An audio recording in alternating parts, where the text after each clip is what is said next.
October 16th, 2003, our son was born, and he was premature. We were told he should have been born either November 22nd through the 25th, um, but he was born through cesarean. Today he turns 19, and 19 years without our son.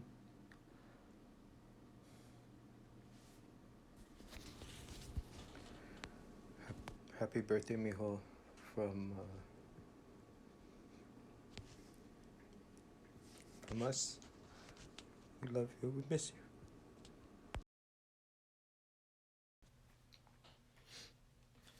So I've been meaning to do this video for a while now. Just I don't know. Been working on other things, and other things come up. But I figured now would be the time, since a lot is going on right now in our lives, and just don't know how to say it without sounding I don't know, just sounding hate the word mental, I guess, or whatever it is people do nowadays.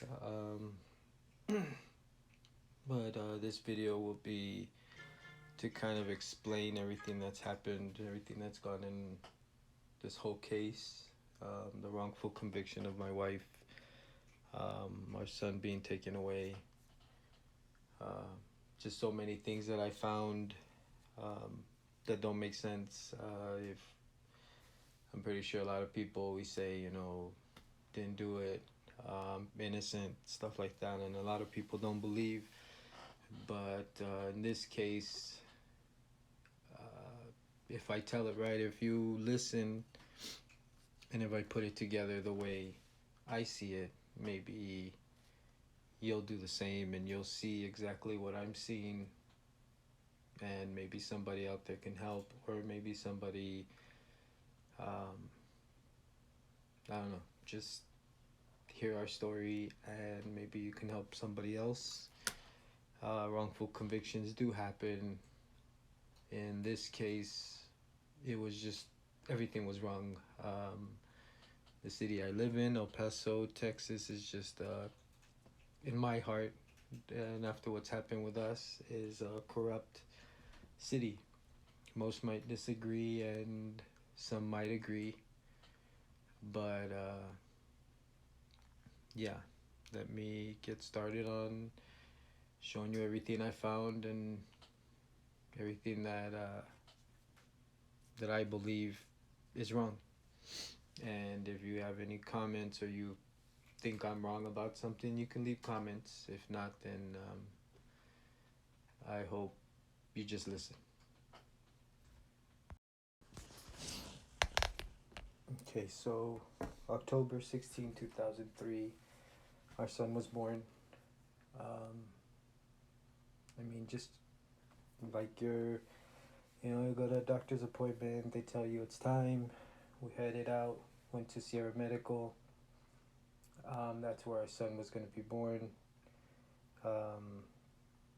He was born prematurely. He was supposed to be born, from what we were told, was November 22nd through the 25th.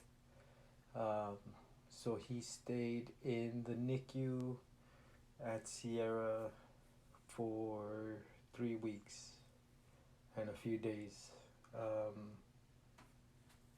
Let's see, he was born on the 16th and then discharged on the 8th of November in 2003 from Sierra Medical, and we had him at home for 1 week. We had an appointment for a well checkup baby appointment. We did that on the 14th, which was a Friday of November 2003. And we gave our concerns to Dr. Ibarra, which was his doctor at that time, the pediatrician. We told him he cried a lot more than usual. We felt he was colicky, maybe, and all he told us was to give him uh, gas drops or manzanilla, which is a tea, helps the stomach. Um, so we figured that was it. You know, it's on there on the paperwork that we did mention. Our concern was we believed he was gassy, and it says right there colic. Um, so I just don't understand why Dr. Ibarra would turn around and say he never told us that, but it's there. Um, so there's that. So let's go ahead and jump back up to November 14, 2003. After the doctor's appointment, my wife and I decided to make a movie night out of it. Our son was home, so as soon as the kids got home, we chose movies. One being Finding Nemo, the other being The Hulk, and I believe it was just those two movies that we saw that night. We started off with Little Nemo and The Hulk. We moved the mattress in our room to the living room so that we can all be on the mattress. I mean, just your typical movie night with the kids. I believe the latest we stayed up was about maybe, if I'm correct, maybe about one something was the last time that we tried to feed our son. He didn't really eat that well. I mean, he drank maybe, I think he finished within 30 minutes of the bottle, but we were told he had to finish within 15. But my wife tried to feed him, get him to eat so he could gain weight and be healthy. Let's see what else. After that, we went to sleep. And the next morning, of course, the nightmare began.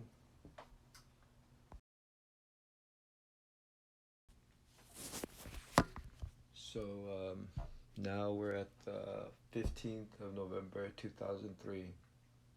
It's early in the morning. Rita calls. Not sure what time it was, but she said, "Look outside your window." She made a reference to The Fog, the movie. I remember I got up, looked outside, and it was foggy, of course. There was fog out in the street. It was cold. We talked maybe a good 3 minutes. Then I went back to the mattress where my wife was. The girls had gone to the room. Our son was in his bassinet. And then we went ahead and got up. Our son needed to take his medication, which was the caffeine. I believe we were already maybe a 30 minutes late for giving it to him. The caffeine was prescribed. From what we understood, the nurses said it was to help stimulate his brain, to help wake him up. In other words, not sure why, or they really didn't explain it. So we went ahead, got up, and while I was getting my son's bottle ready and the the caffeine, my wife went to the restroom. Kids still sleep, and then a few minutes later, my wife comes out of the restroom, goes to see our son. She found it odd that he was asleep most of the night, didn't really wake up or make a noise. So We thought he just was really tired and slept through the night. And then from that point, when she picked him up, she said he was all wet. Um, the blankets were wet. We had him swaddled. It was cold in the apartment. We didn't have a heater yet. Um, so she said that everything was wet. So we figured he must have gotten cold. But then she said, "What's this?" He had like a blue marking on his face. But when she rubbed it, it started going away. And then he started gasping for air. So I ran over there and we didn't know what was going on. He was just not really responsive. He was gasping. I panicked. I called uh, my mom, of course, which probably a mistake. But the call only lasted maybe not even a minute, maybe seconds. When he stopped breathing in my wife's arms, she said, "Get off the phone. We need to call 911." So my wife went ahead and I gave her the phone. She called 911. I held our son and I was trying to get him to respond. I mean, I was rubbing his back, tapping it, um, anything I could that I could think of. It just, that's what I did. And my wife called 911. It felt like 2 minutes. By the time they got there, um, we were all there. They came upstairs.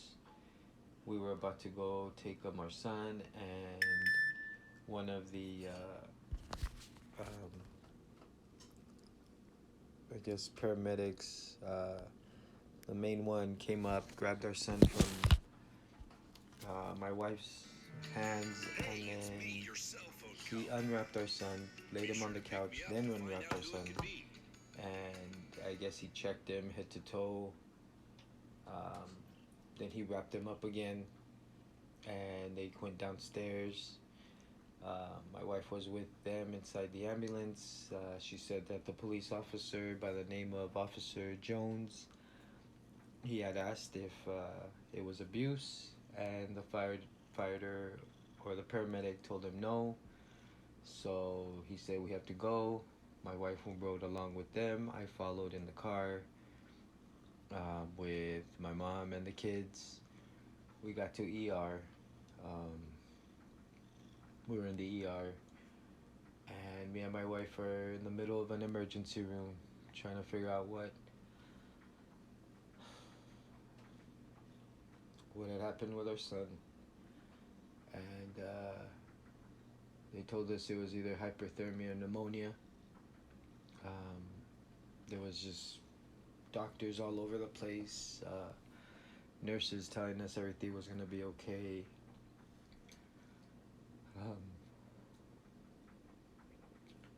Um, it was just doctor after doctor trying to intubate our son. They couldn't do it. And the police officer, Officer Jones, asked one of the doctors if he believed it was abuse. The doctor said no, it was hyperthermia and pneumonia. The only questions we were ever asked from the medical staff is if we had a heater. We told them no, the heater wasn't on yet. The apartment still hadn't turned on the heater. Um, so yeah, hyperthermia and pneumonia. That's all we heard. That's all we were told over and over. Officer Jones left, walked off. He didn't show concern. He didn't. I mean, if it was abuse, then he would have stuck around. I don't think he would have just walked away, you know?